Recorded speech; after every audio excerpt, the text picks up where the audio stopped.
เนาะเฮาเลยไว้นำอยู่เฮเฮาเป็นมา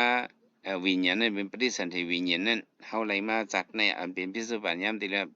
ปฏิสันธิวิญญาณเฮนำยุกอันห้องว่าตูจะเฮายามติแล้วในเฮสาลายตนะอันเป็นตาหูคู่หนังศพตูใจเฮาอันเป็นอายอันที่ฮับขามเอาเป็นเสือเนาะตาเสือหูเสือคู่หลังเสือลิ้นเสือตูเสือเสืออันที่ฮับเอาอายุนั่นเนี่ยเป็นห้องว่าสาลายตนะ6อันภาษาอันที่มาที่เตอร์นั่นมาที่เตอร์ที่ตาที่หูที่คู่หลังที่ลิ้นที่โตที่เสือยาก็เวทนาอันที่ปอเป็นมาเพราะที่เตอร์กันเนอะมันได้เป็นมาเวทนาอันนี้เดี๋ยวมันเป็นแถวต้นกันฐานนั่นน่ะเนาะติงนั้นติงที่ภาษาพิเศษเวทนาเนาะนั่นเนาะตาเหหังพังเหเงาเลี้ยงเหสามันเนี่ยเพราะว่าติงนั้นในเป็นสามันน่ะติงที่ภาษาเนี่ยมาเป็นลองที่เตอร์มาเป็นสักขวิญญาณเนาะประวัติวิญญาณอันเป็นต้นสายยามเหลียวในเป็นมาเนี่ยอันนี้ประวัติวิญญาณในเป็นมาเนี่ยก็มันได้เป็นมาลูกติดตาในหันนี่ก็ที่ก็เป็นอันถูกใจ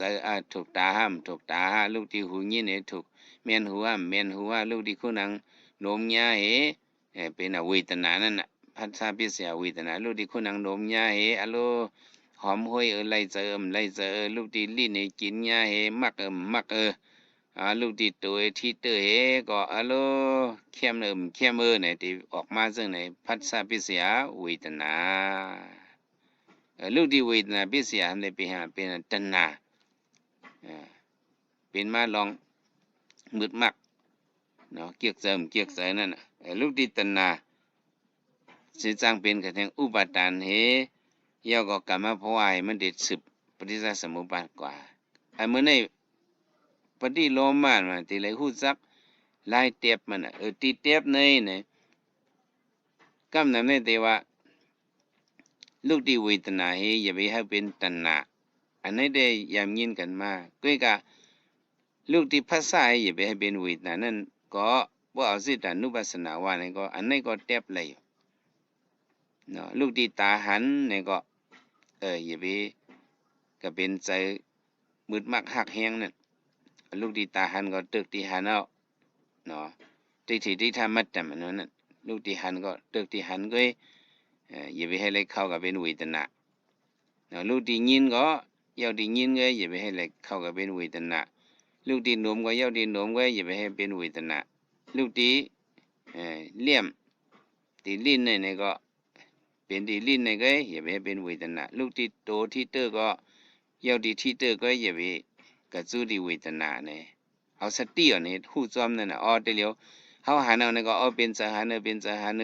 สหันเนี่ยก็ลูกกว่าเนี่ยด้วยกันเนี่ยก็ไหลก้นหยันเล็ดหยันภายเนี่ย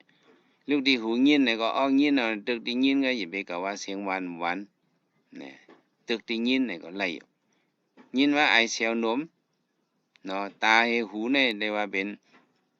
เฮาว่ายินน่ะเนาะเฮาหูเนี่ยเป็นยินอันคู่หลังเนี่ยที่เราเป็นที่ว่ายินเนี่ยคือเนาะ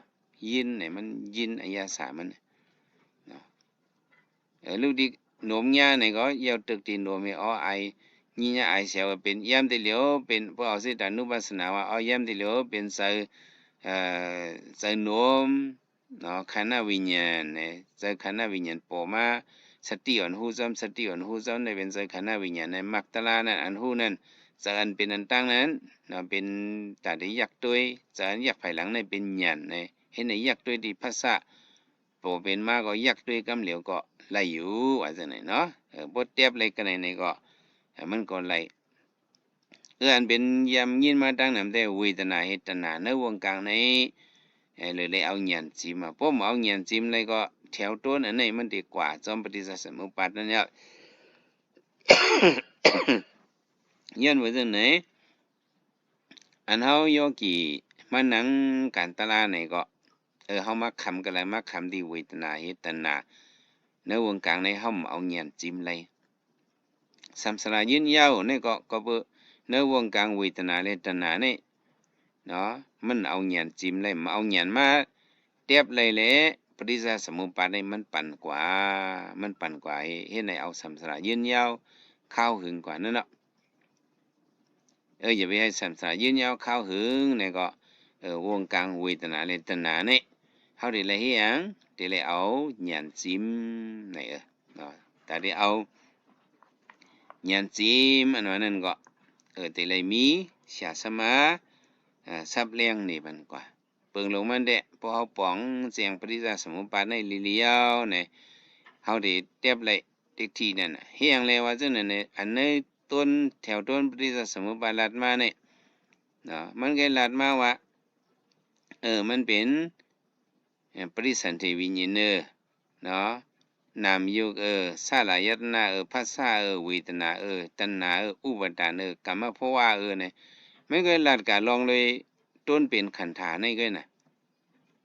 มันก็ลัดกะแถวต้นเป็นขันธ์ฐานนี่ก็มันลัดป้าว่าเก่าเนี่ยมันป้าอีหลง